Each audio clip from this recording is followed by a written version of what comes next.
اللہ تعالیٰ نے قرآن مجید فرقان حمید کی سورۃ التوبہ کی آیت نمبر 65 میں، آیت نمبر 66 میں اور آیت نمبر 74 میں تکفیر کا معیار بیان فرمایا کہ کن وجوہات کی بنا پر کسی کی تکفیر ہو سکتی ہے، کوئی مسلم جو ہے وہ کافر ہو سکتا ہے۔ آیت نمبر 65 اور 66 میں ارشادی باری تعالیٰ ہے، اعوذ باللہ من الشیطان الرجیم، بسم اللہ الرحمن الرحیم، وَلَئِن سَأَلْتَهُمْ لَيَقُولُنَّ إِنَّمَا كُنَّا نَخُوضُ وَنَلْعَبُ قُلْ أَبِاللَّهِ وَآيَاتِهِ وَرَسُولِهِ كُنْتُمْ تَسْتَهْزِئُونَ لَا تَعْتَذِرُوا قَدْ كَفَرْتُمْ بَعْدَ إِيمَانِكُمْ۔ فرمایا وَلَئِن سَأَلْتَهُمْ، اور اگر آپ ان سے سوال کریں، لَيَقُولُنَّ، یقیناً یہ کہیں گے، إِنَّمَا كُنَّا نَخُوضُ وَنَلْعَبُ، ہم تو مذاق کر رہے تھے، کھیل رہے تھے۔ قل، اے پیارے حبیب صلی اللہ علیہ وسلم ان سے فرما دیجئے، اب اللہ و آیاتہ و رسولہ کنتم تستہزئون، کیا اللہ کی اللہ کے ساتھ، اس کی آیات کے ساتھ اور اس کے رسول کے ساتھ مذاق کرتے ہو؟ لا تعتذروا قد کفرتم بعد ایمانکم، بہانے مت بناؤ، تم اپنے ایمان کے بعد کافر ہو چکے ہو۔ تو اس آیت میں اللہ تعالیٰ نے واضح طور پر کلمہ پڑھنے والے کی تکفیر کا بیان کر دیا کہ جو کلمہ پڑھ کے اللہ اور اس کی آیتوں اور اس کے رسول کے ساتھ مذاق کرتا ہے، وہ کلمہ پڑھنے کے باوجود بھی مسلمان نہیں رہ سکتا اگر ان شنیع افعال کا ارتکاب کرتا ہے۔ اسی طرح آیت نمبر 74 میں ارشاد فرمایا، وَلَقَدْ قَالُوا كَلِمَةَ الْكُفْرِ وَكَفَرُوا بَعْدَ إِسْلَامِهِمْ، اور تحقیق انہوں نے کفر کا کلمہ کہا اور اپنے اسلام کے بعد وہ کافر ہو گئے۔ تو کلمہ کفر سے بھی بندہ کافر ہو جاتا ہے۔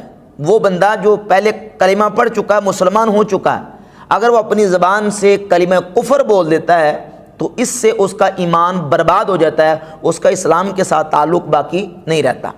اسی طرح اللہ تعالیٰ اور اس کی آیات اور اس کے رسول سے کوئی مذاق کرے تو اس کا ایمان باقی نہیں رہتا۔ اب قرآن کریم کا یہ بیان کردہ معیار ہے تکفیر کا، جو واضح طور پر سورۃ التوبہ میں اللہ تعالیٰ نے بیان کر دیا۔ اس کے برعکس مسٹر جوید احمد غامدی صاحب کہتے ہیں کہ جو بندہ اپنے آپ کو مسلمان اور مومن کہتا ہے، میں اسے مومن مسلمان ہی کہوں گا، مجھے کوئی حق نہیں ہے کہ میں اس کا انکار کروں۔ حالانکہ قرآن نے واضح طور پر بیان کر دیا کہ جو اسلام لانے کے بعد، مسلمان ہونے کے بعد، کلمہ پڑھنے کے باوجود اگر وہ اللہ تعالیٰ، اس کی آیتوں اور اس کے رسول سے مذاق کرتا ہے اور کلمہ کفر اپنی زبان سے وہ اس کا ارتکاب کرتا ہے تو وہ مومن نہیں رہ سکتا۔ قرآن اس کو کافر کہتا ہے، تو جب قرآن اس کو کافر کہتا ہے تو ہم بھی اسے مومن نہیں کہہ سکتے، ہم بھی اسے کافر کہیں گے۔ لہذا مرزائی قادیانی وہ کافر ہیں، مرتد ہیں۔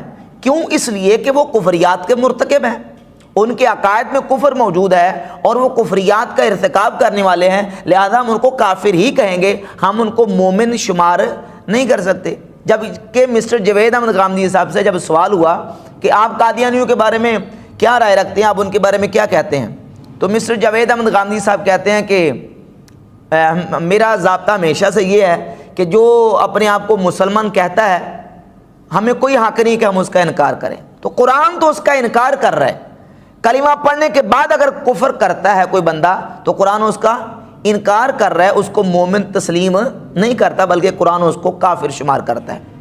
اب مسٹر جوید احمد غامدی کے بعد انجینئر محمد علی مرزا، ان کا بھی ایک جو اصول ہے وہ بھی ذرا ملاحظہ فرمائیں۔ انجینئر محمد علی مرزا صاحب کہتے ہیں کہ میں کسی کی تکفیر نہیں کرتا سوائے دو فرقوں کے، ایک اہل تشیع کا، روافظ کا ایک فرقہ ہے نصیریہ، وہ حضرت علی المرتضیٰ شیر خدا رضی اللہ تعالیٰ عنہ کو خدا مانتے ہیں، الہ مانتے ہیں، اس لیے میں ان کو کافر کہتا ہوں۔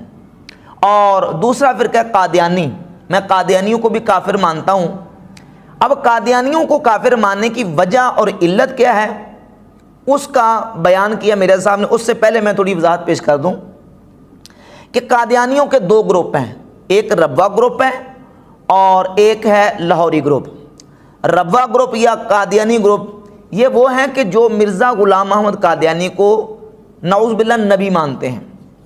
یہ قادیانیوں کا ایک گروپ ہے جو مرزا قادیانی کو نبی مانتے ہیں، اور دوسرا گروپ ہے قادیانیوں کا، لاہوری گروپ، یہ مرزا غلام احمد قادیانی کو نبی تو نہیں مانتے، البتہ مرزا غلام احمد قادیانی کو 14ویں صدی کا مجدد اور اپنا مذہبی پیشوا مانتے ہیں۔ تو مسلمانوں کا اجماعی یہ اتفاقی فیصلہ ہے کہ مرزائی چاہے وہ ربوہ گروپ ہوں چاہے وہ لاہوری گروپ ہوں، یہ دونوں پکے کافر ہیں۔ کیوں؟ اس لیے کہ یہ مرزا غلام احمد قادیانی کو اپنا مذہبی پیشوا کم از کم مانتے ہیں، اور یہ بات بالکل اٹل فیصلہ ہے، اٹل فتویٰ ہے، اجماعی فتویٰ ہے کہ جو مرزا غلام احمد قادیانی کو فقط مسلمان بھی مانے وہ بھی مسلمان کہلانے کا حقدار نہیں ہے، وہ کافر ہے۔ جو قطعی کافر کو مسلمان سمجھتا ہے اس کا اسلام کے ساتھ کوئی تعلق نہیں ہے، چاہے وہ اپنے آپ کو اہل سنت کیوں نہ کہتا ہوں۔ تو پھر مرزائی تو کسی صورت میں مسلمان نہیں ہو سکتے۔ اب مرزائیوں کے کافر ہونے کی وجہ یہ ہے کہ مرزائی قادیانی یا مرزا غلام احمد قادیانی کو کیا مانتے ہیں؟ یا نبی مانتے ہیں یا کم از کم اپنا مذہبی پیشوا مانتے ہیں، اس لیے وہ کافر ہے۔ میں ان کو اسلام سے، اہل سنت سے ٹوٹا ہوا ایک فرقہ مانتا ہوں جنہوں نے اس بڑے لیول کا اختلاف کیا کہ ان کی تکفیر کرنا ہماری مجبوری بن گئی، کیونکہ انہوں نے اس اختلاف کی بنیاد پہ ہمیں کافر ڈکلیئر کر دیا، اور انہوں نے کہا جو غلام احمد قادیانی کو نبی نہیں مانتا ہم اسے کافر سمجھتے ہیں، تو جو ہمیں کافر کہہ رہا ہے پھر ہم حق رکھتے ہیں کہ ہم اسے کافر کہیں۔ اور میں نے کئی دفعہ یہ گولڈن کوٹ اپنا بیان کیا ہے لوگوں کے سامنے کہ اگر قادیانی ہمیں کافر کہنا چھوڑ دیں تو ہم ان کو کافر نہیں کہیں گے۔ لیکن مرزا انجینئر محمد علی صاحب کہتے ہیں کہ میں مرزائیوں کو کافر اس لیے کہتا ہوں کہ یہ مجھے کافر کہتے ہیں، ان کے مربی، ان کے علماء ان سے لکھوا کے لیں، مرزائی قادیانی اپنے مربیوں علماء سے، کہ میں مرزا غلام احمد قادیانی کو نبی نہ مان کر مسلمان ہوں۔ اگر میں مرزا غلام احمد قادیانی کو نبی نہ مان کر مسلم ہوں تو اگر وہ مجھے مسلم مان لیتے ہیں تو میں بھی ان کو کافر کہنا چھوڑ دوں گا۔ یہ انہوں نے ایک عجیب منطق چلاتے ہوئے ایک اصول تکفیر بیان کیا ہے کہ جناب میں ان کو کافر اس لیے سمجھتا ہوں کہ وہ مجھے کافر سمجھتے ہیں۔ تو اس پر میں کچھ چند چیزیں پیش کروں گا کہ پہلی بات تو یہ ہے کہ مرزا صاحب کا اپنا بھی یہ اصول جو ہے یہ دوگلا پالیسی کا شکار ہے۔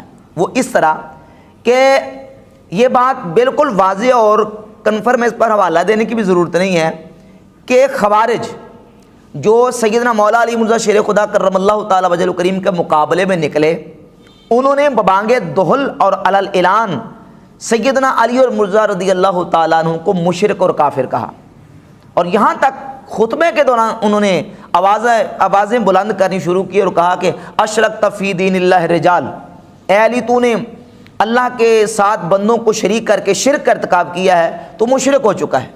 ان الحکم الا للہ، اللہ کے علاوہ کسی کا حکم نہیں ہے۔ اور اس طرح وہ کہہ کے انہوں نے یہ بات مولا علی رضی اللہ تعالیٰ کے بارے میں کہی کہ یہ نعوذ باللہ مشرک ہے، کافر ہے۔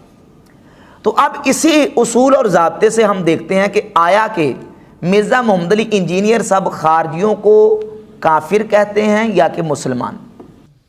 اور پاسے ٹور پیج ہے یہ 5B ریسرچ پیپر، واقعہ کربلا کا حقیقی پس منظر 72 صحیح الاسناد حدیث کی روشنی میں۔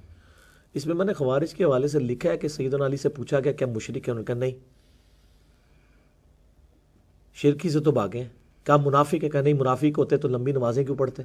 قرآن تو کہتا ہے منافق تو اللہ کا ذکر ہی بہت تھوڑا کرتا ہے۔ پھر کہا یہ قوم ہے جس نے ہمارے خلاف بغاوت کی ہے، وہ آپ کے اپنے ساتھی تھے جو آپ سے علمی اختلاف کی وجہ سے بغاوت کر گئے۔ تو جب مشرک بھی نہیں ہو کوئی شخص، میں آپ سے جنرل پوچھتا ہوں، ایک شخص مشرک بھی نہ ہو، منافق بھی نہ ہو، تو وہ کیا ہوتا ہے؟ مسلمان، کوئی اور تو ٹرم رہ نہیں نہ گئی۔ مسلمان، کافر یا منافق، تین ہی ٹرم ہے نا، کہ کوئی چوتھی ٹرم ہے کلمہ گو مشرک جڑی تسی آج کل کڈی ہے، وہ بھی نہیں سنا ہو، وہ تو حضرت علی نے کہہ دی مشرک بھی نہیں ہے۔ حالانکہ حضرت علی کو انہوں نے شرک کا الزام لگایا، لیکن فرمایا ہمارے بھائی تے غلطی لگی ہے، بغاوت کی انہوں نے۔ جو منافق بھی نہیں، جو کافر بھی نہیں، جو مشرک بھی نہیں، اب وہ کیا ہے؟ میں نے آپ سے سوال ہے، بولو نا، گھوم کے کیوں ہو گئے ہو؟ مسلمان کا جنازہ پڑھنا چاہیے کہ نہیں پڑھنا چاہیے؟ تو بس اس کے اندر امپلائڈ ہے۔ تو آپ ان کے بیانات، ان کے کلپس دیکھ لیں، وہ ببانگ دہل واضح طور پہ کہتے ہیں کہ جناب جو خارجی ہیں وہ کافر نہیں ہیں، مسلمان تھے، وہ طویل کی غلطی لگی ہے۔ تو اب اندازہ کریں دوگلا پالیسی کا کہ اگر قادیانی انجینئر صاحب کو مسلمان نہ مانے تو کہتے ہیں میں ان کو کافر اس لیے کہتا ہوں کہ یہ مسلمان مجھے کافر کہتے ہیں. تو جو آپ کو کافر کہیں وہ تو کافر ہیں, تو ان کے بارے میں کیا خیال ہے جو مولا علی کو کافر کہتے ہیں؟ اگر آپ قادیانیوں کو اس اصول سے کافر مانتے ہیں کہ وہ آپ کو کافر مانتے ہیں, تو اسی اصول سے پھر آپ خارجیوں کو بھی کافر مانیں, کیونکہ وہ مولا علی کو کافر کہتے تھے.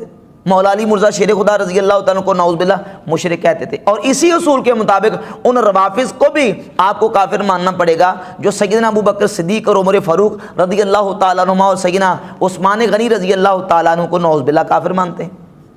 بلکہ یہاں تک کہ وہ یہ عقیدہ رکھتے ہیں کہ نبی کریم صلی اللہ علیہ وآلہ وسلم کے وصال اقدس کے بعد صرف 4 مسلمان باقی بچے تھے, باقی سارے مرتد ہو گئے تھے. تو ایسا عقیدہ رکھنے والوں کو بھی آپ کو کافر ماننا پڑے گا, جبکہ ایسا نہیں کرتے. تو یہ دوگلا پالیسی ہے, یہ یک طرفہ فیصلہ ہے, یہ کوئی اصول ان کا جو ہے نا وہ دوگلا پالیسی سے ہٹ کر نہیں ہے. اور پھر اگلی بات میں یہ کروں گا کہ یہ کہتے ہیں کہ قادیانیوں کو میں کافر اس لیے کہتا ہوں کہ قادیانی مجھے کافر مانتے ہیں, وہ مجھے کافر نہ کہیں تو میں ان کو کافر نہیں کہوں گا. حالانکہ لاہوری گروپ والے جو ہیں وہ کسی بھی کلمہ پڑھنے والے کو کافر نہیں کہتے. اب میں اس کا حوالہ ایک پیش کر دیتا ہوں. یہ ان کا 15 روزہ رسالہ نکلتا پیغام صلح. اس رسالہ کے سر ورق پر ٹائٹل پیج پر لکھا ہوتا انہوں نے, یہ دیکھیں, احمدی انجمن لاہور کی خصوصیات. اس کے میں پوائنٹ نمبر 2 ہے کہ کوئی کلمہ گو کافر نہیں, یعنی جو بھی کلمہ پڑھتا ہے وہ لاہوری گروپ والے اسے کافر نہیں مانتے. تو اب مرزا صاحب کے ڈیمانڈ اور مطالبے کے مطابق ہم نے یہ بات واضح کر دی کہ لاہوری گروپ مرزا صاحب کو بلکہ کسی کلمہ پڑھنے والے کو بھی کافر نہیں مانتا. تو ان کے اصول کے مطابق پھر یہ کیا بن گئے, مسلمان پکے. اور یہی جوید احمد غامدی صاحب کا نظریہ, وہ ان کو کافر تسلیم نہیں کرتے. اور یہی ڈگڈگی اور یہی راگ جو ہے وہ مرزا انجینئر صاحب بھی الاپ رہے ہیں اور کہتے ہیں کہ میں ان کو کافر نہیں مانوں گا جب وہ مجھے مسلمان مان لیں گے. وہ تو آپ کو مسلمان مان گئے, وہ تو لکھتے ہیں اپنے 15 روزہ پیغام صلح میں. تو اس کے مطابق پھر آپ کو جو نا وہ واضح طور پر کہنا چاہیے کہ میں ان کو مسلمان مانتا ہوں, میں ان کو کافر نہیں مانتا.